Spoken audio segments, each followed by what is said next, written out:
Hi, welcome to ഇത്തിരി നേരം ഒത്തിരി കാര്യം. അപ്പോൾ ആദ്യമായിട്ട് ലൈഫിൽ നീ ഇതിൽ കൊള്ളാം എന്നൊരാൾ പറഞ്ഞത് എനിക്കൊന്ന് സിനിമയും സ്പോർട്സും ഒക്കെയാണല്ലേ.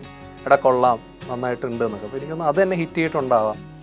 അങ്ങനെയാണ് ഞാനത് സീരിയസ് ആയിട്ട് എടുക്കാൻ തുടങ്ങിയതും. കോളേജ് തൊട്ടിട്ടാണ് ഓഡിഷൻസൊക്കെ അറ്റൻഡ് ചെയ്യാൻ തുടങ്ങിയതും. നമ്മൾ കിനാവള്ളി വരുന്ന സമയത്ത് അതിന് മുമ്പ് ഈ ഷോർട്ട് ഫിലിംസും ഇതൊക്കെ ചെയ്തിട്ടുള്ളപ്പോൾ ഐ തോട്ട് ലൈക്ക് ഓക്കെ നമുക്ക് കുറേയൊക്കെ അറിയാം എന്ന് വിചാരിച്ചിട്ടാണ് സിനിമയിലോട്ട് വരുന്നത്. പക്ഷെ സിനിമ ഒന്ന് ഫസ്റ്റ് ഷോട്ടിൽ നിന്നപ്പോഴാണ് മനസ്സിലായത് നമ്മൾ വിചാരിച്ച പോലെ അല്ല ഇത്, ഇതിൽ ഒരുപാട് കാര്യങ്ങളുണ്ട്. അപ്പം കിനാവള്ളി ആക്ച്വലി ഒരു ഭയങ്കര ലേണിംഗ് പ്രോസസ്സായിരുന്നു. നമുക്കിപ്പോൾ സുരേഷ് ഗോപിയുടെ കൂടെ നമുക്ക് അദ്ദേഹത്തിൻ്റെ കൂടെ ഒരു ഫ്രെയിമിൽ നിൽക്കാൻ പറ്റുകയാണ്. അപ്പം ഞാനത് എത്ര ചെറുതോ വലുതോ ഒന്നും ചിന്തിച്ചില്ല. അത് മാത്രം ഞാൻ ആലോചിച്ചില്ല. കാരണം നമ്മൾ കണ്ടിട്ടുള്ള കമ്മീഷണറും ഏലവ്യനും FIRും അദ്ദേഹത്തിനെ ഇങ്ങനെ കണ്ടിട്ട് നമ്മൾ ഇത്രയും ഫാനാണല്ലോ. ആൻഡ് ഞാൻ എൻ്റെ ലൈഫിൽ ആദ്യമായിട്ട് കാണുന്ന സൂപ്പർ സ്റ്റാർ സുരേഷ് ഗോപിയാണ്. വളരെ നല്ലൊരു ജോലി, വളരെ നല്ലൊരു സാലറി, നന്നായിട്ട് വർക്ക് ചെയ്യുന്നു, നന്നായിട്ട് നല്ല ലൈഫായിട്ട് ലീഡ് ചെയ്തു പോകുന്നു. പക്ഷേ അപ്പോൾ വീണ്ടും സിനിമയാണ് എൻ്റെ അടുത്തേക്ക് വന്നത്. എന്തിൽ നിന്ന് പറിച്ച് മാറ്റാൻ ശ്രമിച്ചോ അതിലേക്ക് കൊണ്ട് ഇട്ട് കൊടുത്ത പോലെ അല്ലേ സത്യം പറഞ്ഞാൽ. ബേസിക്കലി ഇത്രയേ ഉള്ളൂ, നമുക്കിഷ്ടമുള്ള കാര്യം ചെയ്യുക എന്നുള്ളതേ ഉള്ളൂ. അതിൽ മറ്റൊരാൾക്കൊരു ഉപദ്രവം ഉണ്ടാവരുത്. കാരണം നമുക്കൊരു ലൈഫല്ലേ ഉള്ളൂ. അപ്പോൾ അത് നമ്മുടെ സന്തോഷങ്ങൾ, നമ്മുടെ ആഗ്രഹങ്ങൾ, അതിന് വേണ്ടിയിട്ട് പ്രയത്നിക്കുക, അത്രയേ ഉള്ളൂ. ഞാൻ അന്നും ഇന്നും അതേ ചിന്തിക്കുന്നുള്ളൂ.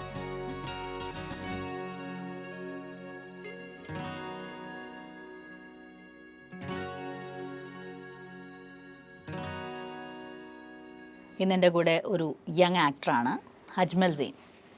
അജ്മലിനോട് ഈ ഇത്തിരി നേരം ഒത്തിരി കാര്യങ്ങൾ പറയാം നമുക്ക്. ഹായ്. നമ്മൾ കണ്ടിട്ട് കുറേ ആയില്ലേ? കണ്ടിട്ട് കുറേ പറഞ്ഞാൽ ഇങ്ങനെ കണ്ടിട്ട് കുറേ ആയി. പിന്നെ നമ്മള് കിനാവള്ളി കഴിഞ്ഞിട്ട് എനിക്ക് 5 വർഷമായി. നമ്മളിങ്ങനെ ഇരുന്നിട്ടില്ല. ഇല്ല. അപ്പം കിനാവള്ളി പറഞ്ഞുകൊണ്ട് കിനാവള്ളിയിൽ തന്നെ തുടങ്ങാം.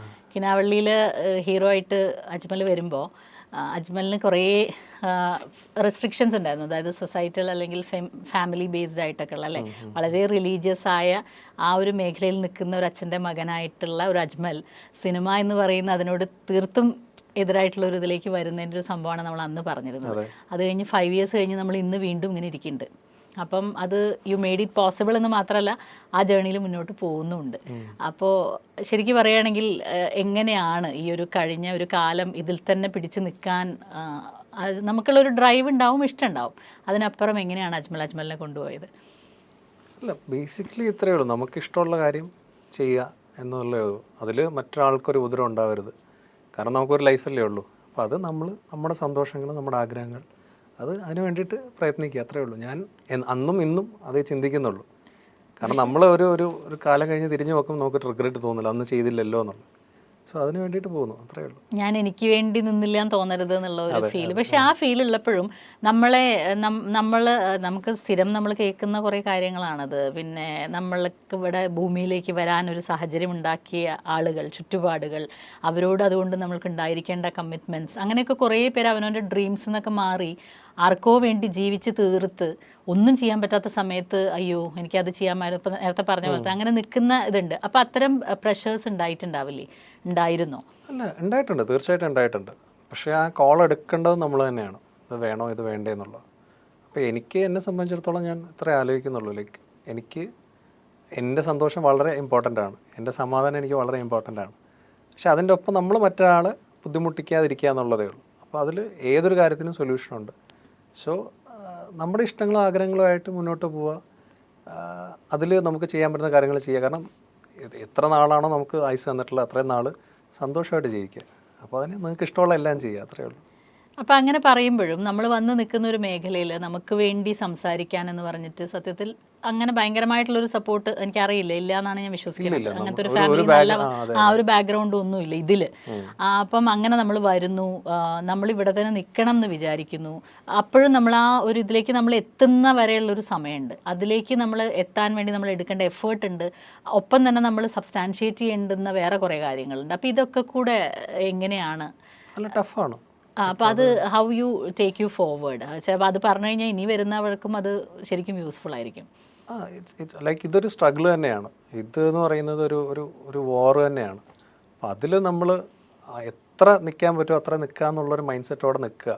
ഒരുപാട് പ്രശ്നങ്ങളുണ്ടാവും, ഒരുപാട് തവണ ഇത് കളഞ്ഞിട്ട് പോകാൻ തോന്നും. പക്ഷേ നമ്മൾ എന്തിനിറങ്ങി തിരിച്ചു എന്ന് ചിന്തിച്ചാൽ നമുക്ക് അതിനുള്ള ഉത്തരം കിട്ടും. സോ ഫൈറ്റ് ചെയ്യുക അത്രയേ ഉള്ളൂ. അപ്പം അതിലിപ്പം സാമ്പത്തികമായിട്ടുള്ള കാര്യങ്ങളാണെങ്കിലും അല്ലെങ്കിൽ മെൻ്റൽ ഹെൽത്ത് ആണെങ്കിലും ഇതെല്ലാം എഫക്റ്റഡ് ആവും. പക്ഷേ നമ്മളത് ആ ബ്രേക്ക് ആവില്ല, ആ പോയിന്റ് നമ്മൾ ബ്രേക്ക് ആവില്ല. ബ്രേക്ക് ആയാൽ പിന്നെ പോയി. കാരണം ഇത് കളഞ്ഞിട്ട് നമ്മൾ വേറെ എന്തെങ്കിലും പോയി ചെയ്താലും I don't think I will be happy. Like നമുക്ക് ആ ഒരു സന്തോഷമോ അല്ലെങ്കിൽ ആ ഒരു ഇതോ കിട്ടില്ല. എന്തിനോ വേണ്ടി ചെയ്യുന്ന, നേരത്തെ പറഞ്ഞ പോലെ എന്തൊക്കെയോ ചെയ്ത് എങ്ങനെയൊക്കെയോ പോയി എന്നുള്ളൊരു ഇതാവും. പക്ഷെ എനിക്കത് പറ്റത്തില്ല. സോ നമ്മൾ ഫൈറ്റ് ചെയ്യാന്നുള്ളതേ ഉള്ളൂ. അങ്ങനെ ഇപ്പൊ കുറച്ച് മൂവി ഇപ്പൊ എത്ര മൂവീസ് ചെയ്തു? ഇപ്പം ഞാൻ 8 ഫിലിംസ് 8 കഴിഞ്ഞു. ഫിലിംസ് ആണ്. അപ്പൊ അതില് എനിക്ക് തോന്നുന്നു കാവൽ പോലുള്ള സിനിമകളുണ്ട് ആദ്യം അതില്. കിനാവള്ളി കഴിഞ്ഞ് കാവൽ, മേരി ആവാസ് സുനോ, അതെ. പിന്നെ കോവിഡ് സമയത്ത് ലാസ്റ്റ് 2 ഡേയ്സ് എന്ന് പറഞ്ഞൊരു OTT ഫിലിം ചെയ്തു. പിന്നെ ദി മെമ്മറബിൾ അൺനോൺ എന്ന് പറഞ്ഞിട്ട് ഒരു OTT ഫിലിം ചെയ്തു. പിന്നെ ചെയ്തത് പാർട്ട്നേഴ്സ്, ധ്യാൻ ശ്രീനിവാസിൻ്റെ കൂടെ, അത് അതിപ്പോ റീസെൻ്റ്ലി ഇറങ്ങിയതാണ്. പിന്നെ ഇനി ഇറങ്ങാനുള്ളത് ഇത് ജങ്കാർ എന്ന് പറഞ്ഞിട്ടുള്ള ഫിലിം, അത് എനിക്ക് തോന്നുന്നു ഒരു ഓഗസ്റ്റ് സെപ്റ്റംബർ ഒക്കെ ആകുമ്പോൾ ഇറങ്ങും. അപ്പോൾ അതിലൊക്കെ എന്ന് പറഞ്ഞാൽ ആ സിനിമയിലൊക്കെ വേണ്ടി ഞാൻ ഒരുപാട് എഫേർട്ട് എടുത്തിട്ടുണ്ട്. അത് എനിക്കതെന്താണെന്ന് ഇപ്പോൾ പറയാൻ പറ്റില്ല, കാരണം ആ സിനിമ ഇറങ്ങിയിട്ട് അത് എന്തായിരുന്നു എന്നുള്ളത് പറയാൻ പറ്റുള്ളൂ. അപ്പോൾ അതൊക്കെയെന്ന് പറഞ്ഞാൽ നമ്മൾ സന്തോഷത്തോടെ ചെയ്യുന്ന കാര്യങ്ങളാണ്. ലൈക്ക് എനിക്ക് തോന്നുന്നില്ല അത് മറ്റൊരാളെ ഏൽപ്പിച്ച അത് പുള്ളിക്ക് അയ്യോ ഇത് ഇത്ര തവണ ചെയ്യണമെന്നൊക്കെ ഉള്ളൊരു ചോദ്യം വരും. പക്ഷെ നമ്മൾ എന്താ ചെയ്യാമല്ലോ എന്ന് പറഞ്ഞു, കാരണം നമുക്കിത് ഇത്ര ഇഷ്ടമാണ്. നമ്മുടെ ആ ഒരു ഇതിനോടുള്ള ഡെഡിക്കേഷൻ നമ്മളെ ഹെൽപ്പ് ചെയ്യും എന്നുള്ളതല്ലേ. ഉറപ്പായിട്ടും. ഇപ്പൊ കിനാവള്ളി കഴിഞ്ഞ് പിന്നീട് വരുന്നത് കാവലാണോ? അപ്പോഴും ശരിക്കും ഇടയിൽ കുറച്ചൊരു നല്ല സമയം ഒരു ഓൾമോസ്റ്റ് ഒരു 1.5 വർഷത്തോളം വന്നു. അപ്പം അത് കഴിയുന്ന ആ ഒരു സമയം കടന്നു പോകുന്നതും പിന്നെ കാവലിലേക്ക് വരുന്നതും ഒക്കെ എങ്ങനെയാണ്? കിനാവള്ളി കഴിഞ്ഞിട്ട് ആക്ച്വലി ഞാൻ ഒരു സീരീസ് ചെയ്തായിരുന്നു, ഒരു ഹോട്ട്സ്റ്റാറിന് വേണ്ടിയിട്ടൊരു സീരീസ് ചെയ്തായിരുന്നു. അതുകൊണ്ട് ആ കിനാവള്ളി കഴിഞ്ഞ ഉടനെ അത് ചെയ്തത്. അതുകൊണ്ട് അത് വേറെ ഏതെങ്കിലും ലാംഗ്വേജിലാണോ? അല്ല, മലയാളത്തിൽ തന്നെയാണ് ചെയ്തത്. അത് കഴിഞ്ഞിട്ട് കാവലിലോട്ട് വരുന്നത് ആക്ച്വലി നമ്മുടെ അതിൻ്റെ പ്രൊഡക്ഷൻ കൺട്രോളറിനെ എനിക്കറിയാം. സഞ്ജയേട്ടനാണ് പുള്ളിയുടെ, സഞ്ജയ് പടിയൂർ. പുള്ളി ഇപ്പം ഒരു പടം പ്രൊഡ്യൂസ് ചെയ്യുന്നുണ്ട്, സുരേഷ് ഗോപി ചേട്ടൻ്റെ. അപ്പോൾ പുള്ളിയാണ് എന്നെ വിളിച്ചിട്ട് എടാ ഇങ്ങനെ സാധനമുണ്ട്, ചെയ്യാൻ പറ്റുമോ, 3-4 ദിവസത്തെ ഷൂട്ടേ ഉള്ളൂ എന്ന് പറഞ്ഞു. അപ്പോൾ ഞാൻ നോക്കിയപ്പോൾ സുരേഷ് ഗോപിയുടെ കൂടെ നമുക്ക് അദ്ദേഹത്തിൻ്റെ കൂടെ ഒരു ഫ്രെയിമിൽ നിൽക്കാൻ പറ്റുകയാണ്. അപ്പോൾ ഞാനത് എത്ര ചെറുതോ വലുതോ ഒന്നും ചിന്തിച്ചിട്ടില്ല. അത് മാത്രം ഞാൻ ആലോചിച്ചില്ല, കാരണം നമ്മൾ കണ്ടിട്ടുള്ള കമ്മീഷണറും ഏകലവ്യനും FIRും അദ്ദേഹത്തിനെ ഇങ്ങനെ കണ്ടിട്ട് നമ്മൾ ഇത്രയും ഫാനാണല്ലോ. ആൻഡ് ഞാൻ എൻ്റെ ലൈഫിൽ ആദ്യമായിട്ട് കാണുന്ന സൂപ്പർ സ്റ്റാർ സുരേഷ് ഗോപിയാണ്. അതായത് ഞാൻ 3rd പഠിക്കുന്ന സമയത്ത് എൻ്റെ സ്കൂളിൽ എനിക്ക് തോന്നുന്നു ആർട്സ് ക്ലബിന് എന്തോന്ന് തോന്നുന്നു പുള്ളിയാണ് വന്നത്. അപ്പം ഈ 3rd 5th വരെയൊക്കെ ഉള്ള കുട്ടികളെയൊക്കെ ഏറ്റവും ബാക്കിൽ നിർത്തുക. അപ്പം എനിക്കത് ഞാൻ ഇന്ന് തിരിച്ചാലോചിക്കുമ്പോൾ ലൈക്ക് നമുക്ക് സിനിമയോടുള്ളൊരു ഇഷ്ടം അന്നേ ഉണ്ടായിരുന്നുള്ള മനസ്സിലാവുന്നതാണ്. കാരണം എനിക്ക് ഓർമ്മയുണ്ട്, ഞാനൊരു ഈ മതിലിൻ്റെ ഇതിലൊക്കെ പിടിച്ച് വലിഞ്ഞ് ആ തൂണിലൊക്കെ പിടിച്ച് വലിഞ്ഞ് എങ്ങനെയെങ്കിലും ഒന്ന് കാണാമല്ലോ എന്ന് പറഞ്ഞാൽ ആദ്യമായിട്ട് കാണുന്ന സൂപ്പർ സ്റ്റാർ സുരേഷ് ഗോപി സാറാണ്. അപ്പോൾ അദ്ദേഹത്തിനോടൊരു ഫ്രെയിമിൽ നിൽക്കുക എന്ന് പറയുന്നത് വെരി ഇമ്പോർട്ടൻ്റ്. ലൈക്ക് അത് നമ്മൾ ആഗ്രഹിച്ചൊരു കാര്യം ഫ്രണ്ടിൽ നടക്കരുത്. അപ്പോൾ വിളിച്ചപ്പോൾ തന്നെ ഞാൻ പോയി. അങ്ങനെയാണ് കാവലിൽ വന്നത്. ഓക്കെ. ഇപ്പോൾ ഇത് പറഞ്ഞപ്പോൾ എൻ്റെ ഒരു ചോദ്യം കുറച്ച് ഈസി ആക്കി തന്നു. ഞാനത് ചോദിക്കാൻ വരുമായിരുന്നു. ഒരുപക്ഷെ വീട് എന്ന് പറയുന്നത് പണ്ട് ഒരിക്കലും കലയെ അത്രയ്ക്ക് സപ്പോർട്ട് ചെയ്തിരിക്കാൻ ചാൻസ് ഇല്ല എന്ന് പറഞ്ഞാൽ നമ്മുടെ ഈ സിനിമ പോലുള്ള കാര്യങ്ങളെ. അപ്പോൾ അങ്ങനത്തെ ഒരു വീട്ടിൽ നിന്നുള്ള ഒരാൾക്ക് ഇതിനോടൊരു ഇഷ്ടം വരികയാണ്.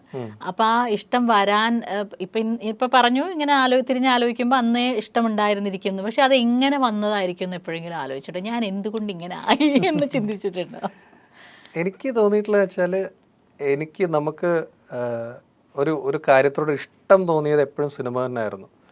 റീസൺ എനിക്ക് സത്യം പറയാം, കാരണം എനിക്ക് സിനിമ കാണാനുള്ള സാഹചര്യം ഉണ്ടായിരുന്നു അന്ന് ഫാമിലിയിൽ. അതാണ് എനിക്ക് അങ്ങനെ എൻ്റെ വീട്ടിലൊരു TV പോലും ഇല്ല. കാരണം പക്ഷേ എൻ്റെ ഫാമിലിയിലോ അല്ലെങ്കിൽ ഒരു സൈഡിലോ അച്ഛൻ്റെ സൈഡിലോ അമ്മയുടെ സൈഡിലോ ആരും ഇതായിട്ട് ബന്ധപ്പെട്ട ആൾക്കാരല്ല. പക്ഷേ എനിക്ക് ഇപ്പോഴും ഓർമ്മയുണ്ട്, ഞാൻ ബസ്സിൽ യാത്ര ചെയ്യുമ്പം എൻ്റെ വീട്ടിൽ നിന്ന് ഓൾമോസ്റ്റ് ഒരു അരമണിക്കൂർ എടുക്കും സ്കൂളിലെത്താൻ. പക്ഷേ ആ യാത്രയിൽ ഞാൻ ഏറ്റവും കൂടുതൽ ഇഷ്ടപ്പെടുന്നത് പുറത്ത് നോക്കി ഈ പോസ്റ്റേഴ്സ് നോക്കാനാണ്. എന്നെ ഏറ്റവും കൂടുതൽ അട്രാക്റ്റ് ചെയ്തിട്ടുള്ളതാണ്. അല്ലെങ്കിൽ ഞാനിപ്പോൾ ഒരു മുടി വെട്ടാനായിട്ടൊരു ബാർബർ ഷോപ്പിൽ പോകുമ്പോൾ ഞാൻ ആദ്യം ചെയ്യുന്നത് ചേട്ടാ ഒരു 5 മിനിറ്റ് കഴിയട്ടെന്ന് പറഞ്ഞിട്ട് അവിടെ ഇരിക്കുന്ന മമ്മൂട്ടി ടൈംസും മോഹൻലാൽ ടൈംസും എടുത്ത് വായിച്ച് അത് അല്ലെ ഇങ്ങനെ അതെല്ലാം വായിക്കാനാണ് ഞാൻ ഇഷ്ടപ്പെടുന്നത്. അപ്പോൾ ഈ ഇഷ്ടങ്ങൾ അന്നൊട്ടേ ഉണ്ട്. ലൈക്ക് എന്തെങ്കിലും അവസരം കിട്ടുമെങ്കിൽ എനിക്ക് ഇതിനെ പറ്റിയുള്ള വാർത്തകൾ കേൾക്കുക, ഇതൊക്കെയായിരുന്നു എനിക്കിഷ്ടം. അപ്പോൾ അതെന്തോ എങ്ങനെ വന്നു എന്നറിയില്ല, പക്ഷേ ചെറുപ്പം തൊട്ടേ അതുണ്ടായിരുന്നു. ഇനിയിപ്പോൾ ഈവൻ ചിലപ്പോൾ വല്ല ഫ്രണ്ട്സോ അങ്ങനെ എന്തെങ്കിലും ഈ സിനിമ ഡിസ്കഷൻസ് വരും, അങ്ങനെ എന്തെങ്കിലും ഉള്ളതായിട്ട് ഓർമ്മയുണ്ടോ? ഈ പ്രായത്തിലൊന്നുമില്ല. ഇതൊക്കെ ഞാൻ പറയുന്നത് എനിക്കൊന്നൊരു 1-ാം ക്ലാസ് 2-ാം ക്ലാസ് 3-ാം ക്ലാസ് ഒക്കെ ആ ഒരു സമയം ഞാൻ പറയുന്നത്. അന്നോട്ടേ നമുക്കിത് ഇഷ്ടമാണ്. പിന്നെ ഇത് സീരിയസ് ആയിട്ട് തുടങ്ങിയെന്ന് വെച്ചാൽ എനിക്ക് തോന്നുന്നു കോളേജിൽ വന്നിട്ട് ഞങ്ങൾ ഫ്രണ്ട്സ് എല്ലാവരും കൂടെ ഷോർട്ട് ഫിലിം ചെയ്തു. അപ്പോഴാണ് എൻ്റെ അടുത്ത് പറഞ്ഞത് എടാ കൊള്ളാം നന്നായിട്ട് ചെയ്തിട്ടുണ്ടെന്നൊക്കെ പറഞ്ഞു. അപ്പോൾ ഞാൻ ഈ പഠിത്തത്തിലാണെങ്കിലും മൊത്തത്തിൽ എല്ലാത്തിലും വളരെ ആവറേജ് സ്റ്റുഡൻ്റാണ്. നമുക്കങ്ങനെ വലിയ അപ്രീസിയേഷൻ ഒന്നിലും അങ്ങനെ കിട്ടിയിട്ടൊന്നുമില്ല. കുഴപ്പമില്ല അത്രയേ ഉള്ളൂ. അപ്പം എപ്പോഴും മറ്റേ പരാതി വാങ്ങുന്ന അല്ലെങ്കിൽ ബ്ലെയിം കേൾക്കുന്ന കൈൻഡ് ഓഫ് ഒരു സ്റ്റുഡൻ്റ് ആയിരുന്നു ഞാൻ. സ്കൂളിലാണെങ്കിൽ എനിക്കിപ്പോഴും ഓർമ്മയുണ്ട്, എല്ലാ വർഷവും അമ്മ പി ടി എ മീറ്റിങ്ങിന് വരും, വന്നിരുന്ന് കരയും പോവും, അങ്ങനെയായിരുന്നു. അപ്പോൾ ആദ്യമായിട്ട് ലൈഫിൽ നീ ഇതിൽ കൊള്ളാം എന്നൊരാൾ പറഞ്ഞത് എനിക്കൊന്ന് സിനിമയും സ്പോർട്സും ഒക്കെയാണ്. ലൈക്ക് എടാ കൊള്ളാം, നന്നായിട്ടുണ്ട് എന്നൊക്കെ. അപ്പോൾ എനിക്കൊന്ന് അത് തന്നെ ഹിറ്റ് ചെയ്തിട്ടുണ്ടാവാം. അങ്ങനെയാണ് ഞാനത് സീരിയസ് ആയിട്ട് എടുക്കാൻ തുടങ്ങിയതും. കോളേജ് തൊട്ടിട്ടാണ് ഓഡിഷൻസ് ഒക്കെ അറ്റൻഡ് ചെയ്യാൻ തുടങ്ങിയതും. അങ്ങനെയൊക്കെ അങ്ങനെ ഞാൻ ഇവിടെ നിന്നാൽ ശരിയാവില്ല എന്ന് പറഞ്ഞിട്ട് എന്നെ വീട്ടുകാർ പാക്ക് ചെയ്ത് ദുബായിലോട്ട് വിട്ടത്. പക്ഷെ അവിടെ വെച്ചാണ് ഞാൻ സുഗീതേട്ടനെ പരിചയപ്പെടുന്നതും സിനിമയിലോട്ട് വരുന്നത്. സോ ഐ തിങ്ക് ഞാനിതിന് വേണ്ടി ഇതുണ്ടായിരുന്നു എന്ന് എനിക്ക് തോന്നിയിട്ടുണ്ട്. കാരണം ഇല്ലെങ്കിൽ ഇതെല്ലാം കളഞ്ഞ് ഞാൻ പോയി വളരെ നല്ലൊരു ജോലി, വളരെ നല്ലൊരു സാലറി, നന്നായിട്ട് വർക്ക് ചെയ്യുന്നു, നന്നായിട്ട് നല്ല ലൈഫായിട്ട് ലീഡ് ചെയ്തു പോകുന്നു. പക്ഷേ അപ്പോൾ വീണ്ടും സിനിമയാണ് എൻ്റെ അടുത്തേക്ക് വന്നത്. എന്തിൽ നിന്ന് പറിച്ച് മാറ്റാൻ ശ്രമിച്ചോ അതിലേക്ക് കൊണ്ട് ഇട്ട് കൊടുത്ത പോലെ അല്ലേ സത്യം പറഞ്ഞാൽ. പക്ഷെ അത് കഴിഞ്ഞിട്ടാണെങ്കിലും ഇപ്പം നമ്മൾ പുറത്തുനിന്ന് കാണുന്നത്, ആഗ്രഹിക്കുന്നത്, അതിനുവേണ്ടി ഫൈറ്റ് ചെയ്യുന്നത് സംതിങ് ഡിഫറെൻറ്റ്. പക്ഷെ നമ്മൾ അതിൽ വന്നു കഴിയുമ്പോൾ, ഒരു പോയിന്റ് കഴിയുമ്പോൾ നമ്മൾ മനസ്സിലാക്കുന്ന ഒരു കാര്യമുണ്ട്. ഡെയിലി ബേസിസിൽ നമ്മളെപ്പോലെ തന്നെയും അല്ലെങ്കിൽ നമ്മുടെ പിന്നത്തെ ഒരു തലമുറ അല്ലെങ്കിൽ മുന്നത്തെ തലമുറ എല്ലാവരും ഇപ്പം ഇന്ന് ഒന്ന് ട്രൈ ചെയ്യട്ടെ എന്ന് വിചാരിക്കുന്ന ഒരു സമയത്താണ് നമ്മളിതിൽ ഈ റേസിൽ നമ്മൾ ഓടിക്കൊണ്ടിരിക്കുന്നത്. അപ്പം അജ്മൽ ഇപ്പോൾ കുറച്ച് കാലമായിട്ട് ഇതിൻ്റെ കൂടെ വിടാതെ ഉണ്ട്. അതെ ശരിക്കും. അപ്പോൾ അങ്ങനെ ആവുമ്പോൾ അജ്മലിൽ വന്നിട്ടുള്ള കുറേ മാറ്റങ്ങളുണ്ടാവും. നമ്മൾ പുറത്തു നിന്ന് കണ്ടതല്ല, നമ്മൾ ഇതിൽ കൂടെ കടക്കുമ്പോൾ നമുക്ക് കുറേ എക്സ്പീരിയൻസ് ഉണ്ടായിട്ടുണ്ടാവും നാച്ചുറലി. അപ്പോൾ അതിൽ നിന്ന് അജ്മൽ എങ്ങനെയാണ് ഇപ്പോൾ ഈ പോകുന്ന അജ്മലിനെ കൊണ്ടുപോകുന്നത് എങ്ങനെയാണ്? അതായത് ആ ഡിഫറൻസ് ആണോ ചോദിക്കുന്നത്? ഡിഫറൻസ് ഇപ്പം നമ്മൾ കിനാവള്ളി വരുന്ന സമയത്ത് അതിന് മുമ്പ് ഈ ഷോർട്ട് ഫിലിംസും ഇതൊക്കെ ചെയ്തിട്ടുള്ളപ്പോൾ ഐ തോട്ട് ലൈക്ക് ഓക്കെ നമുക്ക് കുറേയൊക്കെ അറിയാം എന്ന് വിചാരിച്ചിട്ടാണ് സിനിമയിലോട്ട് വരുന്നത്. പക്ഷെ സിനിമ ഒന്ന് ഫസ്റ്റ് ഷോട്ടിൽ നിന്നപ്പോഴാണ് മനസ്സിലായത് നമ്മൾ വിചാരിച്ച പോലെ അല്ല ഇതിൽ ഒരുപാട് കാര്യങ്ങളുണ്ട്. അപ്പം കിനാവള്ളി ആക്ച്വലി ഒരു ഭയങ്കര ലേണിംഗ് പ്രോസസ്സായിരുന്നു. ആൻഡ് അതിനുശേഷം ഉള്ള സിനിമകളിലും ഈ പറഞ്ഞ പോലെ നമുക്ക് ഓരോരുത്തർക്കും ഇപ്പം രണ്ടാമത് ചെയ്ത സിനിമ കാവൽ, അതിൽ നിതിൻ രഞ്ജി പണിക്കറാണ്, രഞ്ജി പണിക്കർ സാറിൻ്റെ മകൻ, അദ്ദേഹമാണ് ഇപ്പം നാഗേന്ദ്രൻ സാനി അതൊക്കെ. അപ്പോൾ അച്ചുവേട്ടനാണ് കാവൽ എനിക്ക് രണ്ടാമത്, കാരണം എനിക്കൊന്നൊരു ഒരാഴ്ചത്തോളം ഞങ്ങൾ ഷൂട്ട് ചെയ്തിട്ടുള്ളൂ. പക്ഷേ ഭയങ്കര കംഫർട്ടബിൾ, ലൈക്ക് ഒരു ചേട്ടനെ പോലെ ഇപ്പോഴും ഞാൻ കഴിഞ്ഞ ദിവസം കൂടെ പുള്ളിയെ വിളിച്ചതൊക്കെ ഉള്ളൂ. അപ്പം അങ്ങനെ അവിടെ നിന്ന് വേറൊരു എക്സ്പീരിയൻസ് കിട്ടി. സുഗീതേട്ടൻ വേറൊരു ടൈപ്പ് ഓഫ് അത് കഴിഞ്ഞിട്ട് ചെയ്തത് മേരി ആവസുനോ, അതിൽ പ്രജീഷേട്ടൻ്റെ കൂടെ ആയിരുന്നു, പ്രജീസൻ, അതിൽ വേറൊരു എക്സ്പീരിയൻസ്. അപ്പം ഇതെല്ലാം നമ്മളിങ്ങനെ ഇന്ന് ഞാൻ തിരിഞ്ഞ് നോക്കുമ്പം ഓരോരുത്തരിൽ നിന്നും ഓരോ രീതിയിലുള്ളൊരു ഇതാണ് കിട്ടിയിട്ടുള്ളത്. അപ്പോൾ നമ്മൾ എന്തെങ്കിലുമൊക്കെ പഠിച്ചു വെച്ചിട്ടോ അല്ലെങ്കിൽ പോയി ചെയ്ത് കഴിഞ്ഞാൽ അവർക്ക് അതായിരിക്കില്ല വേണ്ടത്. ഇപ്പം ഞാൻ ഏറ്റവും ലാസ്റ്റ് ചെയ്ത വർക്ക് ഒരു ഷോർട്ട് ഫിലിമാണ്. ബിനേന്ദ്ര മേനൻ എന്ന് പറഞ്ഞ ആളാണ് അതിൻ്റെ ഡയറക്ടർ. പുള്ളി നമ്മുടെ ബൈസൈക്കിൾ തീവ്സിൻ്റെയൊക്കെ ക്യാമറാമാനാണ്. അപ്പോൾ അദ്ദേഹത്തിന് വേണ്ടി ചെയ്തൊരു 6-7 മിനിറ്റ്സ് ഷോർട്ട് ഫിലിമാണ്. അപ്പോൾ അതിൻ്റെ പ്ലോട്ട് എൻ്റെ അടുത്ത് ആദ്യം പറയുമ്പോൾ ഐ തോട്ട് ലൈക്ക് ഓക്കെ ഇത് വളരെ സിമ്പിൾ സാധനമാണല്ലോ, നമുക്ക് പ്രത്യേകിച്ച് അതിനകത്തൊന്നും ചെയ്യാനില്ലല്ലോ എന്നാണ് എനിക്ക് ആദ്യം തോന്നിയത്. പക്ഷേ ഞാൻ അവിടെ ചെന്ന് ആ ഡയറക്ടറിന് എന്നിൽ നിന്നും ഇനിയും വേണം എന്നുള്ള സാധനം വരുമ്പോൾ ഞാൻ അതിന് ഭയങ്കരമായിട്ട് തയ്യാറാണ്. ചേട്ടാ ചാടാം, ചേട്ടാ ഓടാം എന്നുള്ള രീതി. കാരണം നമുക്ക് ആ വരുന്ന ഔട്ട് ഭയങ്കര ഇഷ്ടപ്പെടുന്നുണ്ട്. നമ്മുടെ എഫേർട്ട് നമ്മൾ കാണുമ്പോൾ എനിക്കൊന്ന് സിനിമയിലാണ് അത് ഏറ്റവും, അതായത് നമ്മളൊരു കാര്യം ചെയ്യുന്നു 5 മിനിറ്റ് കഴിഞ്ഞ് നമുക്ക് സ്ക്രീനിൽ നോക്കുമ്പോൾ അറിയാം അതെങ്ങനെ വന്നിട്ടുണ്ടെന്ന്. എനിക്കൊന്ന് വേറെ ഒരു കാര്യത്തിൽ നമ്മളിപ്പോൾ ഒരു ബിസിനസ്സിൽ പൈസ ഇട്ടാൽ അത് ചിലപ്പോൾ മാസങ്ങളെടുക്കും അതിൻ്റെ റിട്ടേൺ വരാം. പക്ഷേ സിനിമയിൽ അത് വളരെ ഫാസ്റ്റായിട്ട് നമുക്ക് അറിയാൻ പറ്റും, അതിൻ്റെ ഔട്ട് അറിയാൻ പറ്റും. അപ്പോൾ അതെന്നെ ഭയങ്കര ഡ്രൈവ് ചെയ്യും. ആൻഡ് അതിന് ഞാൻ അതായത് എനിക്കൊന്ന് കിനാവള്ളി കഴിഞ്ഞ് ഏറ്റവും കഷ്ടപ്പെട്ട്, അതായത് എഫേർട്ട് വൈസാണ് ഞാൻ പറയുന്നത്, കഷ്ടപ്പെട്ട ഒരു ഷോർട്ട് ഫിലിം അതാണ്. ഒരു 5 മിനിറ്റേ ഉള്ളൂ, പക്ഷേ അതിന് ഞാൻ ഒരു സിനിമയേക്കാൾ മുകളിൽ ഞാൻ അതിന് വേണ്ടി കഷ്ടപ്പെട്ടിട്ടുണ്ട്. പക്ഷേ അതിൽ ഞാൻ ഭയങ്കര ഹാപ്പിയാണ്, കാരണം അതിൻ്റെ ഔട്ട് വരുമ്പോൾ ഭയങ്കര ഹാപ്പിയാണ്. അപ്പോൾ എനിക്കതാണ് ഓവർ ദി ഇയേഴ്സ് ഞാൻ മനസ്സിലാക്കുന്നത്, ലൈക്ക് നിങ്ങൾക്ക് എന്ത് ചെയ്യാൻ പറ്റുന്നോ അത് മാക്സിമം നിങ്ങൾ കൊടുക്കുക. നിങ്ങളുടെ ഡയറക്ടറിന് എന്താണോ വേണ്ടത് അതിനനുസരിച്ച് നിങ്ങൾ അവരുടെ കൂടെ നിൽക്കുക എന്നുള്ളതാണ്. അല്ലാതെ പെട്ടെന്ന് ഒപ്പിച്ചിട്ട് പോവാം, അല്ലെങ്കിൽ ആ ഒരിത് എനിക്ക് തോന്നുന്നില്ല, അത് ശരിയല്ല. അത് വേണ്ട. കാരണം നമ്മളിത് അത്രയും പാഷനേറ്റായിട്ട് ചെയ്യുമ്പം അതിൻ്റെ ഒരു ഔട്ട് വരണം. കാരണം നമ്മളെപ്പോലെ തന്നെയാണ് അവിടെ വയ്ക്കുന്ന ഓരോരുത്തരും, ലൈക്ക് ആ ക്രൂവിലെ ചേട്ടന്മാരാണെങ്കിലും അല്ലെങ്കിൽ യൂണിറ്റിലെ ചേട്ടന്മാരാണെങ്കിലും എല്ലാവരും കഷ്ടപ്പെടുകയാണ്. സോ അപ്പം നമ്മളത് വന്ന് വെറുതെ ഒപ്പിച്ചിട്ട് പോകരുത്. Like you have to give your effort, give your 100%. അത്രയേ ഉള്ളൂ.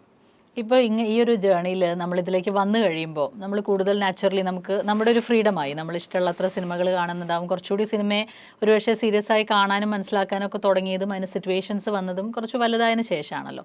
അപ്പോൾ അജ്മൽ എടുക്കുന്ന ഇൻസ്പിറേഷൻസ് ഉണ്ടോ ഈ സിനിമയിൽ ഓൾറെഡി ഉള്ളവരിൽ നിന്ന്? ഇപ്പോൾ നമ്മൾ ഇതുപോലത്തെ സ്ട്രഗിൾ കഴിഞ്ഞിട്ടോ അല്ലാതെയൊക്കെ വന്ന ഒരുപാട് പേരെ അവരുടെ ലൈഫ് സ്റ്റോറി ആണെങ്കിലും അവരുടെ പെർഫോമൻസുകളാണെങ്കിലും ഒക്കെ നമ്മൾ കാണാൻ കിട്ടുകയാണ്. അങ്ങനെ എടുക്കുന്ന ആരെങ്കിലും ഉണ്ടോ? ഒരുപാട് പേരുണ്ട്. ലൈക്ക് ഓരോ ഇപ്പോൾ മലയാളത്തിൽ ഞാൻ ഓൾവേസ് മമ്മൂക്കയുടെ ഫാനാണ്. എനിക്ക് റോൾ മോഡലുണ്ട് അദ്ദേഹമാണ്.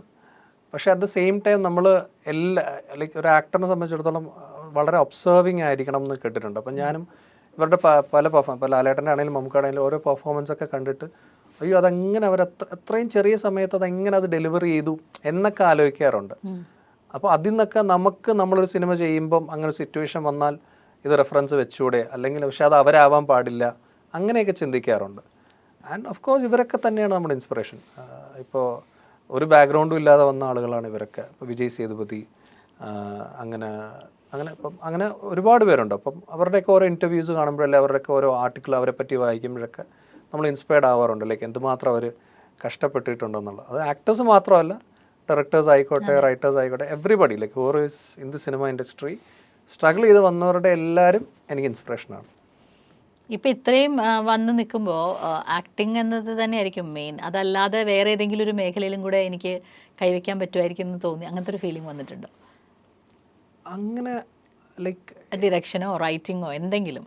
കാരണം അജ്മൽ ഇങ്ങനെ പോണ വഴി അവനെ കണ്ടെത്തിക്കൊണ്ട് പോകുന്ന ഒരാളെന്നുള്ള പോലെയാണല്ലോ. ഇല്ല, ആക്ച്വലി നമ്മുടെ ഒരു ഫ്രണ്ട്സ് ഗ്യാങ് ഉണ്ട്. ലൈക്ക് അവരെല്ലാവരും സിനിമയിൽ തന്നെ ഉള്ള ആളുകളാണ്, വർഷങ്ങളായിട്ടുള്ള സുഹൃത്തുക്കളാണ്. അപ്പോൾ അതിൽ റൈറ്റേഴ്സ് ഉണ്ട്, ഡയറക്ടേഴ്സ് ഉണ്ട്, ആക്ടേഴ്സ് ഉണ്ട്, DOPs ഉണ്ട്. അപ്പോൾ ഇവരുടെ കൂടെയൊക്കെ മീറ്റിങ്സിൽ ഇരിക്കുമ്പോൾ ലൈക്ക് കാരണം അവർക്ക് ഇപ്പോൾ എനിക്ക് അഭിനയത്തോട് ഇൻട്രസ്റ്റ് ഉള്ള പോലെയാണ് ഒരാൾക്ക് എഴുത്തിനോട് ഇൻട്രസ്റ്റും ഒരാൾക്ക് ഡയറക്ഷനോട് ഇൻട്രസ്റ്റും.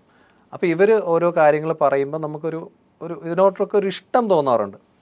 പക്ഷേ എൻ്റെ ഒരു ക്യാരക്ടർ വെച്ചിട്ട് ഞാൻ അങ്ങനെ ഇഷ്ടം തോന്നി എന്നാൽ അങ്ങനെ ചെയ്യാം എന്നുള്ളത് എനിക്കില്ല. ഞാൻ അതിനുവേണ്ടി പഠിച്ചിട്ടേ, അല്ലെ അത് കൂടുതൽ മനസ്സിലാക്കിയിട്ടേ ഞാൻ അതിലോട്ട് ഇറങ്ങാൻ തയ്യാറാവുള്ളൂ. അപ്പോൾ ഇവരുടെയൊക്കെ കൂടെ ഇരുന്ന് ലൈക്ക് സജസ്റ്റ് ചെയ്യുന്നത്, ഇപ്പോൾ നമ്മൾ ഒരു കഥയൊക്കെ ഫുൾ വായിച്ച് കഴിഞ്ഞിട്ട് നമ്മുടെ ഫ്ലാറ്റിൽ തന്നെ എല്ലാവരും കൂടി ഇരുന്ന് ഒരു മീറ്റിംഗ് കഴിഞ്ഞിട്ട് എല്ലാവരുടെ അഭിപ്രായമൊക്കെ ചോദിക്കും. അപ്പോൾ ഐ ഓൾവേസ് ലൈക്ക് ഞാൻ എപ്പോഴും ലൈക്ക് ഈ സാധനം ഫുൾ കേട്ടു, ഇതിൽ എന്താണ് ഒരു പ്രോബ്ലം ഉള്ളത്, അല്ലെങ്കിൽ എന്താ ലോജിക്കൽ മിസ്റ്റേക്സ് ഉള്ളതെന്നൊക്കെ ഉള്ളത് ഞാൻ അവരുടെ അടുത്ത് പറയാറുണ്ട്. അപ്പോൾ അതിനപ്പുറത്തേക്ക് ഞാൻ അങ്ങനെ എഴുതാനിരിക്കണമെന്നോ അല്ലെങ്കിൽ ഡയറക്ഷനിലോട്ടോ ഒന്നും ചിന്തിച്ചിട്ടില്ല. പക്ഷേ അങ്ങനെ ആഗ്രഹം വരികയാണെങ്കിൽ ഉറപ്പായിട്ടും പഠിച്ചിട്ടേ ചെയ്യുള്ളൂ. അല്ലാതെ അങ്ങനെ ആഗ്രഹം വന്നാൽ പിന്നെ ചെയ്യാന്നുള്ളൊരു ഇതിലോട്ട് എന്തായാലും പോവില്ല, ഒരിക്കലും പോവില്ല. പിന്നെ എനിക്കൊന്ന് കോവിഡ് സമയത്തൊക്കെ ചുമ്മാ ഇതുപോലെ ഇരുന്ന് ഒരു തോട്ട് വന്നിട്ട് അതൊക്കെ എഴുതി വെച്ചിട്ടുണ്ടായിരുന്നു. അത് കൊള്ളാമെന്നൊക്കെ ഇവരൊക്കെ പറഞ്ഞിട്ടുണ്ടായിരുന്നു. പക്ഷെ അങ്ങനെ ഡെവലപ്പ് ചെയ്തൊന്നുമില്ല. പൊതുവേ ഒരു ആക്ടർ എന്നുള്ള രീതിയിൽ നമുക്ക് എല്ലാത്തരം ക്യാരക്ടേഴ്സും ചെയ്യാൻ കിട്ടണം, അത് നമ്മൾ ആഗ്രഹിക്കും, ഇഷ്ടമായിരിക്കും. പക്ഷേ ആസ് എ വ്യൂവർ ഇപ്പം കൂടുതൽ മൂവീസൊക്കെ കാണുന്നുണ്ടാവുമല്ലോ നാച്ചുറലി. അപ്പം അത് എന്ത് തരം ആണ് ഒരു പേഴ്സണൽ ടേസ്റ്റ് എന്ന് പറയണത്? ജോണേഴ്സാണോ? സിനിമയുടെ ജോണേഴ്സാണോ? സിനിമയുടെ ജോണേഴ്സിൽ എനിക്ക് എന്നും ത്രില്ലർ സിനിമകളുടെ ഫാനാണ് ഞാൻ. നല്ല എൻ്റർടൈനേഴ്സിൻ്റെ ഫാനാണ് ഞാൻ. എനി ലാംഗ്വേജ് ഇപ്പോൾ നല്ല ഫീൽ ഗുഡ് സിനിമകളുടെ ഫാനാണ് ഞാൻ. ഇപ്പോൾ റീസെൻ്റ്ലി ഞാൻ കണ്ടതാണ് 12th ഫെയിൽ എന്ന് പറഞ്ഞിട്ട് ഹിന്ദിയിലുള്ള ഫിലിം. അതെനിക്ക് തോന്നുന്നു വർഷങ്ങൾക്ക് ശേഷം ഞാൻ ഒരു സിനിമ കണ്ട് കരയായിരുന്നു ഞാൻ. ലൈക്ക് നമ്മളിങ്ങനെ സന്തോഷത്തോടെ കരയല്ലോ.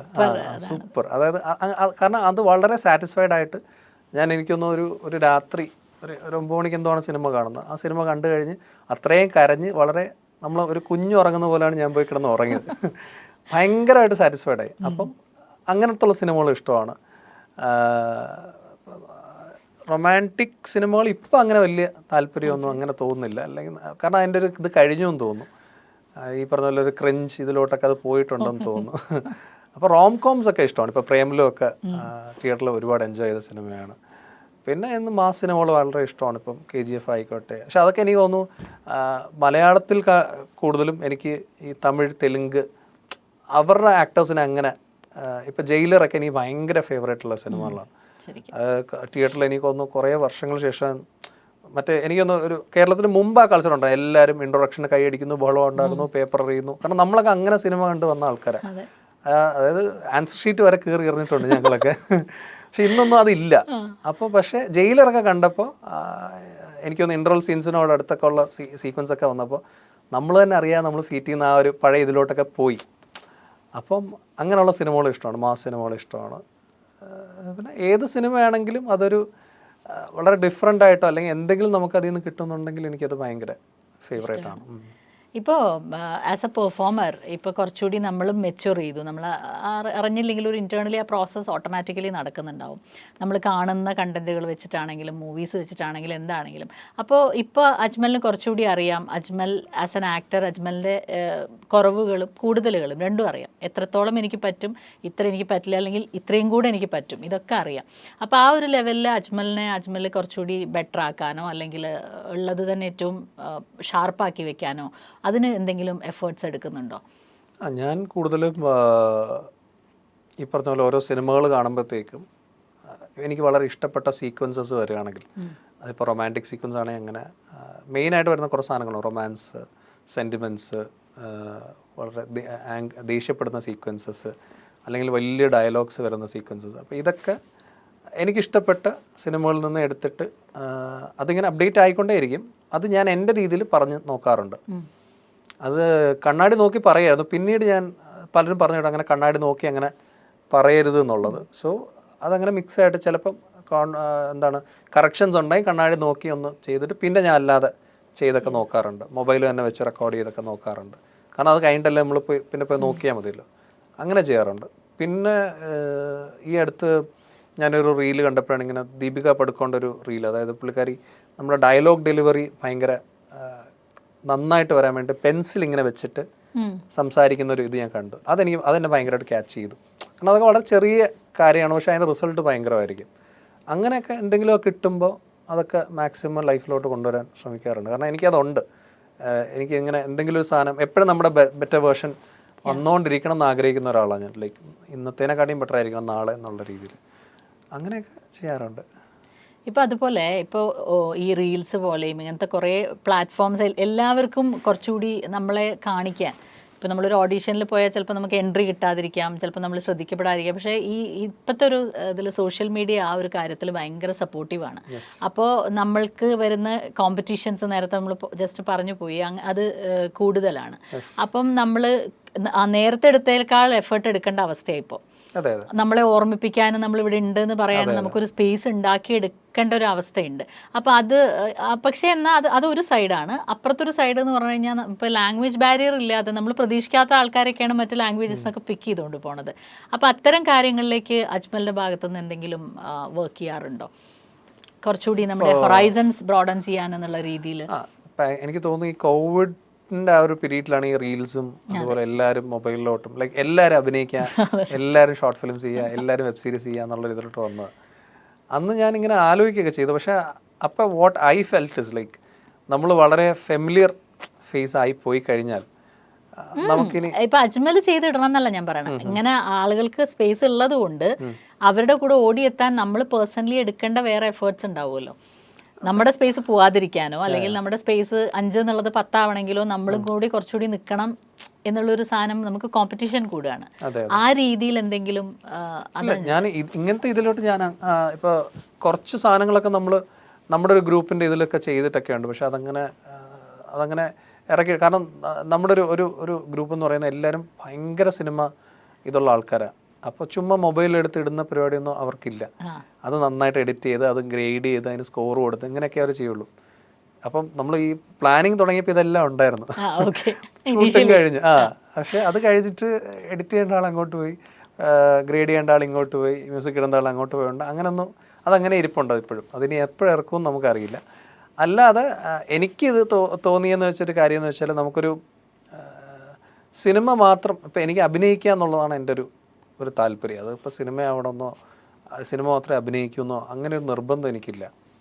വെബ് സീരീസ് ആണെങ്കിൽ നമുക്ക് ചെയ്യാം, നല്ല ഷോർട്ട് ഫിലിംസ് ചെയ്യാം. കാരണം ഇപ്പോൾ ഈ ചെയ്ത ഷോർട്ട് ഫിലിം ഞാൻ അങ്ങനെ ചെയ്തൊരു സാധനമാണ്.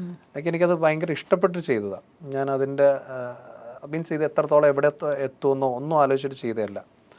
അപ്പോൾ ഈ റീൽസ് ആണെങ്കിലും അല്ലെങ്കിൽ അങ്ങനത്തെ ഒരു കാര്യങ്ങളിലോട്ടൊക്കെ നമ്മൾ ഒരുപാടായിട്ട് ഇറങ്ങിക്കഴിഞ്ഞാൽ എനിക്ക് അന്ന് തോന്നിയൊരു തോന്നലാണ് മേ ബി നമ്മുടെ ഒരു ഫ്രഷ്നെസ് നഷ്ടപ്പെട്ടാലോ എന്ന് എനിക്ക് തോന്നി. പക്ഷേ ഇപ്പം ആക്ച്വലി അങ്ങനെ ചെയ്തിട്ടുള്ളവർക്ക് അത് ബെനിഫിറ്റ് ആയിട്ടുണ്ട് തീർച്ചയായിട്ടും.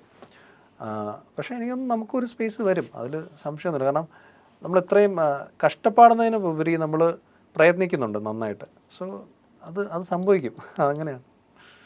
I truly believe in that. ഇപ്പോൾ നേരത്തെ പറഞ്ഞില്ലേ ഇനി വരാൻ പോകുന്ന പടം, അത് പേഴ്സണലി സംസാരിക്കുമ്പോഴും അതിനെക്കുറിച്ച് ഭയങ്കര എക്സൈറ്റഡ് ആയിട്ടാണ് സംസാരിക്കുന്നുണ്ടായിരുന്നത്.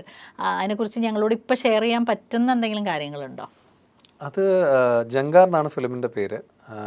അപ്പാനി ശരത്താണ് ലീഡ് ചെയ്തിരിക്കുന്നത്. ശ്വേതാ മേനൻ മാം ഉണ്ടായിരുന്നു, പിന്നെ സുധീർ കരമന, ശബരീഷ് വർമ്മ, പിന്നെ ഞാൻ, പിന്നെ രേണു എന്ന് പറഞ്ഞ ഒരാളാണ് ഹീറോയിനായിട്ടുള്ള. പിന്നെ വേറെ ഒരുപാട് ആർട്ടിസ്റ്റുകളുണ്ട്. അപ്പോൾ അത് തൊടുപുഴ പാലക്കാടൊക്കെ ആയിരുന്നു ഷൂട്ട്. നമ്മൾ ഇതുവരെ ചെയ്യാത്തൊരു കൈൻഡ് ഓഫ് ഒരു സാധനമായിരുന്നു. അതിങ്ങനെ കേൾക്കണോണ്ട് ചോദിക്കുകയാണ്. നമ്മുടെ സ്ഥിരം നമുക്കൊരു സോഫിസ്റ്റിക്കേറ്റഡ് ഒരു ഹാൻസം അങ്ങനത്തെ എന്തെങ്കിലും സാധനങ്ങളായിരിക്കും, അതിനെ ഒരുപാട് ബ്രേക്ക് ചെയ്തിട്ടുണ്ട്. ഫുള്ളായിട്ട് ബ്രേക്ക് ചെയ്തിട്ടുള്ള ഒരു സാധനമാണ്. അപ്പോൾ അതിലും ഈ പറഞ്ഞ ഒരു ലുക്ക് ചേഞ്ചും കാര്യങ്ങളൊക്കെ ഉണ്ടായിരുന്നു. പക്ഷേ I was very excited to do that. കാരണം സിനിമയ്ക്ക് വേണ്ടി നമ്മളത് കാരണം അത് റിലീസ് ചെയ്ത് കഴിഞ്ഞിട്ട് എനിക്ക് അതിനെപ്പറ്റി കൂടുതൽ പറയാൻ പറ്റും. കാരണം അതൊരു ഒരു കോളാണ്. നമ്മൾ അങ്ങനെ ചെയ്താൽ ഗുണമുണ്ടോ ഇല്ലയെന്നൊന്നും നമുക്ക് അറിയാൻ പറ്റാത്തൊരു കാര്യം. പക്ഷെ നമ്മളത് ചെയ്യാൻ തയ്യാറാവുന്നു എന്നുള്ളത്. So I was very happy to do that. And എനിക്കത് അത്യാവശ്യം എന്താ പറയുക, അത്യാവശ്യം പെർഫോം ചെയ്യാനും അത്യാവശ്യം സ്പേസും കിട്ടിയൊരു സിനിമയാണ് കിനാവള്ളി കഴിഞ്ഞിട്ട്. ആൻഡ് ഇപ്പം ശ്വേതാ മേനോൻ മാമായിട്ടുള്ള കോമ്പിനേഷൻ സീൻസൊക്കെ ഉണ്ടായിരുന്നു. അപ്പം നമ്മൾ ഇവരെയൊക്കെ പറ്റി നമ്മൾ വിചാരിക്കുന്ന ഒരു ഇതുണ്ടല്ലോ. അപ്പം മാം ഇത്രയും സീനിയർ ആയിട്ടുള്ള ആളാണ്, അപ്പോൾ കുറച്ച് ഈ പറഞ്ഞ പോലെ എങ്ങനെ നമ്മൾ അപ്രോച്ച് ചെയ്യും എന്നൊക്കെ ഒന്നും നമുക്കറിയില്ല. പക്ഷേ ഫസ്റ്റ് ഡേ ഷൂട്ടിന് വന്നപ്പോൾ പോലും ഭയങ്കര ഫ്രണ്ട്ലി. അത് ഞാൻ മാമിൻ്റെ അടുത്ത് പറയുകയും ചെയ്തു. അതായത് ലിറ്ററലി സ്പീക്കിംഗ്, നമ്മൾ കോളേജിലൊക്കെ എൻ്റെ കൂടെയുള്ള ഫ്രണ്ട്സ് ഉണ്ടാവുമല്ലോ, പെൺകുട്ടികൾ ഫ്രണ്ട്സ് ഉണ്ടാവുമല്ലോ, അവരടുത്തൊക്കെ നമ്മൾ എങ്ങനെ സംസാരിക്കുന്നുള്ള, അല്ലെ അവർ നമ്മുടെ അടുത്ത് എങ്ങനെയാണ്, അതുപോലെയായിരുന്നു മാം. ഭയങ്കര ചില്ലാണ്. അപ്പം അത് ഭയങ്കര ഒരു നല്ലൊരു എക്സ്പീരിയൻസ് ആയിരുന്നു മാമായിട്ട് വർക്ക് ചെയ്യാൻ, ശ്വേതാമേന മാമായിട്ട് വർക്ക് ചെയ്യാൻ. ആൻഡ് പുള്ളിക്കാരി പഴയ പുള്ളിക്കാരിയുടെ സമയത്ത് വന്ന ടൈമിലുള്ള സ്ട്രഗിൾസും കാര്യങ്ങളും, മോഡലിംഗ് ടൈമുള്ള കാര്യങ്ങളും, അങ്ങനെ ഒരുപാട് കാര്യങ്ങൾ നമുക്ക് ഷെയർ ചെയ്ത് തന്നിട്ടുണ്ട്. അപ്പോൾ അതൊക്കെ നമുക്കൊരു ഐ ഓപ്പണറാണ്. ലൈക്ക് എങ്ങനെ നമ്മൾ ഈ കാണുന്ന പോലെ വളരെ ഈസി ആയിരുന്നില്ല ആരുടെയും ജേർണി എന്നുള്ളത്. സോ അതൊക്കെ വാസ് ഗുഡ്. അവർ ശരിക്കും നല്ലൊരു റെഫറൻസ് ആണ്. ഭയങ്കര ഒരു ഹൈ സ്പിരിറ്റഡ് പേഴ്സൺ, എനിക്ക് ഒരുപാട് റെസ്പെക്റ്റ് ഉള്ള ഒരാളാണ്. അല്ല, ഭയങ്കര ചില്ലാണ്. എനിക്ക് അതാണ് ഏറ്റവും ഇഷ്ടപ്പെട്ടത്. അതായത് നമുക്ക് എന്ത് മാമിൻ്റെ അടുത്ത് പറയാം. മാം ഏറ്റവും അടുത്തൊരു സുഹൃത്താണ്. ലൈക്ക് ഇപ്പോഴാണെങ്കിലും ഇടയ്ക്ക് മെസ്സേജ് അയക്കുമ്പോൾ മാം റിപ്ലൈ ചെയ്യാറുണ്ട്, സംസാരിക്കാറുണ്ട്. അപ്പോൾ അതെനിക്ക് ഭയങ്കര ഹാപ്പി ആയിരുന്നു. കാരണം പൊതുവെ അങ്ങനെ ഇപ്പം കാവലൊക്കെ ചെയ്യുന്ന സമയത്ത് പോലും സുരേഷ് ഗോപി സാറായിട്ട് കോമ്പിനേഷൻ ഉണ്ടെങ്കിലും കുറച്ച് സംസാരിക്കാനൊക്കെ പറ്റിയിട്ടുള്ളൂ. പക്ഷേ സാറിൻ്റെ ആ ടൈമിലൊക്കെ ഉണ്ടായിരുന്നതാണ് മാം. പക്ഷെ മാമായിട്ട് ഭയങ്കര ചില്ലായിരുന്നു. ഞാൻ മാമിൻ്റെ അടുത്ത് പറഞ്ഞത്, എൻ്റെ കോളേജിൽ പഠിച്ചൊരു ഫ്രണ്ടാണ്, എനിക്ക് അങ്ങനെ തോന്നുള്ളൂ. നമുക്കൊരു ഫ്രീഡം തരും. ഇപ്പം മറ്റ് ലാംഗ്വേജസിലേക്ക് പോകാനുള്ള എന്തെങ്കിലും, ചിലർ പറയാറുണ്ട് കാണുമ്പോൾ, ഇങ്ങനെ ഞാനിങ്ങനെ ചില കാസ്റ്റിംഗ് അവർ ഏജൻസിയായിട്ട് ബന്ധപ്പെട്ടു, അല്ലെങ്കിൽ ഓഡിഷൻസ് കൊടുക്കും, ഇങ്ങനെയൊക്കെ പറയാറുണ്ട്. ആ രീതിയിൽ എന്തെങ്കിലും ശ്രമങ്ങൾ നടക്കുന്നുണ്ടോ? തമിഴ് എനിക്ക് വളരെ ഇഷ്ടമുള്ളൊരു ലാംഗ്വേജും ഞാൻ ഫോളോ ചെയ്യുന്നതാണ്. ഞാനെപ്പോഴും നേരത്തെ ഈ പറഞ്ഞ പോലെ എക്സസൈസസ് ചെയ്യുമ്പോൾ മലയാളവും തമിഴും ഞാൻ ചെയ്യാൻ ശ്രമിക്കുന്നുണ്ട്. എനിക്ക് ആ ലാംഗ്വേജ് ഭയങ്കര ഇഷ്ടമാണ്. ഞാൻ ചെറുപ്പം തൊട്ടേ എനിക്ക് ഭയങ്കര ഇഷ്ടമുള്ളതാണ് തമിഴ് ലാംഗ്വേജും. അതിലെ സ്റ്റാർസ് ആണെങ്കിലും ആക്ടേഴ്സ് ആണെങ്കിലും പെർഫോമൻസസ് ആണെങ്കിലും കഥകളാണെങ്കിലും എല്ലാം. സോ തമിഴ് എനിക്ക് ട്രൈ ചെയ്താൽ കൊള്ളാമെന്നുണ്ടായിരുന്നു. ആക്ച്വലി കിനാവള്ളി അങ്ങനെ ചെയ്ത പടമാണ്, ബൈലിംഗുലായിരുന്നു. നമ്മൾ മലയാളത്തിലും ഷൂട്ട് ചെയ്തു, തമിഴിലും ഷൂട്ട് ചെയ്തു. പക്ഷെ അൺഫോർച്ചുനേറ്റ്ലി തമിഴ് ഇറങ്ങിയില്ല. അത് ഫുൾ എഡിറ്റും ഡബും എല്ലാം കഴിഞ്ഞിട്ട് പക്ഷെ അത് ഇറങ്ങിയില്ല. അതെ. അപ്പോൾ തമിഴ് ട്രൈ ചെയ്താൽ കൊള്ളാമെന്ന് ആഗ്രഹമുണ്ട്. ഓഡിഷൻസ് ഒക്കെ വരുമ്പോൾ ഞാൻ തമിഴിലും എല്ലാം അയക്കാറൊക്കെ ഉണ്ട്. ബട്ട് അറിയില്ല, അത് സംഭവിക്കട്ടെ, ഇത്രയും പെട്ടെന്ന് സംഭവിക്കട്ടെ. അതെ അതെ. ഇനി വേറെ പുതിയ കമ്മിറ്റ്മെന്റ്സ് എന്തെങ്കിലും ഉണ്ടോ? പുതിയത് സുഗീതേട്ടൻ്റെ തന്നെ ഒരു വർക്ക് വരുന്നുണ്ട്. അതിൻ്റെ സംസാരവും കാര്യങ്ങളൊക്കെ നടന്നുകൊണ്ടിരിക്കുന്നു. അപ്പോൾ നമുക്ക് എന്നും ഓടിയെത്താൻ പറ്റുന്ന ഒരു ആശാനുണ്ട്. അതുകൊണ്ട് അതൊരു ആശ്വാസമാണ്. തീർച്ചയായിട്ടും. അപ്പം ആശാൻ്റെ പടം വരുന്നുണ്ട്. അപ്പോൾ അതൊക്കെയാണ് ഇനി അടുത്ത കാര്യങ്ങൾ. പിന്നെ ഇതെല്ലാം ഇറങ്ങാനുണ്ട്. ഈ ഷോർട്ട് ഫിലിമും ഇറങ്ങാനുണ്ട്. ബ്രെഡ് എന്നാണ് ഇപ്പം ഇട്ടിരിക്കുന്ന ഒരു പേര്. ഒരു നമ്മൾ കണ്ടിട്ടുള്ള കോൺസെപ്റ്റ്സ് തന്നെയാണ്, പക്ഷേ വളരെ ഡിഫറെൻ്റ് ആയിട്ടാണ് എത്തിയിരിക്കുന്നത്. കാരണം ഒന്നാമത് അദ്ദേഹം ഒരു DOP ആണ്. ഓൾമോസ്റ്റ് എനിക്ക് തോന്നുന്നൊരു 500,000 ആഡ്സ് ഒക്കെ ചെയ്തിട്ടുള്ള ഒരാളാണ്. ബോംബെയിലാണ് സെറ്റിൽഡ്. ആൻഡ് അതിൻ്റെ എല്ലാം like crew full grading music എല്ലാം ചെയ്തിരിക്കുന്നത് പുറത്തുനിന്നുള്ള ആൾക്കാർ, ലൈക്ക് ഇൻ്റർനാഷണൽ രീതിയിലാണ് ചെയ്തേക്കുന്നത്. അതിൻ്റെ ഗ്രേഡിങ് ചെയ്തേക്കുന്നത് പോളണ്ടിലുള്ളൊരു അവിടുത്തെ ഇൻഡസ്ട്രിയിലുള്ള ഒരാളാണ്, പോളിഷ് ഫിലിം ഇൻഡസ്ട്രി. പിന്നെ അങ്ങനെ പുള്ളി അങ്ങനെ അത്രയും ക്വാളിറ്റിയിൽ ചെയ്തൊരു കാര്യമാണ്. അപ്പം ഞാനും ആലോചിച്ചു ലൈക്ക് അന്ന് ഷൂട്ട് ചെയ്യുന്ന സമയത്ത് ലൈക്ക് ഇത്രയും എഫേർട്ട് ഇട്ട് ചെയ്യാൻ എന്താന്ന്. പക്ഷേ അത് എന്നിട്ട് നമ്മൾ കാണുമ്പോഴാണ് നമുക്ക് അതിൻ്റെ ഒരു ഹൈ കിട്ടുന്നത്. അപ്പോൾ നമുക്കത് വീണ്ടും ചെയ്യാന്നുള്ള ഇതാണ്. 2 ദിവസത്തെ ഷൂട്ടേ ഉണ്ടായിരുന്നുള്ളൂ. പക്ഷേ ഞാൻ ഭയങ്കര അത് ആ ഷൂട്ട് കഴിഞ്ഞിട്ട് ഞാൻ ആക്ച്വലി ഒരാഴ്ച റെസ്റ്റും അതിൻ്റെ ഇടയ്ക്ക് തിരുമാൻ പോലും ഒക്കെ ഉണ്ടായിരുന്നു. പക്ഷേ എന്നാലും നമ്മൾ ഹാപ്പിയാണ് അതിൽ. അപ്പോൾ എന്തായാലും ഇങ്ങനെ ഹാപ്പി ആയി തന്നെ ഈ ഒരു എന്താ പറയുക റേസിൽ ആക്റ്റീവായിട്ട് മുന്നോട്ട് പോകാൻ പറ്റട്ടെ. അജ്മൽ ആഗ്രഹിക്കുന്ന പോലത്തെ സ്പേസ് സിനിമകളിൽ മലയാളത്തിൽ മാത്രമല്ല ലാംഗ്വേജൊക്കെ കടന്നു പോയി നല്ല നല്ല ക്യാരക്ടേഴ്സ് ചെയ്യാൻ പറ്റട്ടെ. ഈ ഒരു സമയം ഞങ്ങൾക്ക് വേണ്ടി മാറ്റി വെച്ചതിൽ ഒരുപാട് സന്തോഷമുണ്ട്. Thank you so much. നമുക്ക് വീണ്ടും കാണാം അടുത്ത ആഴ്ച.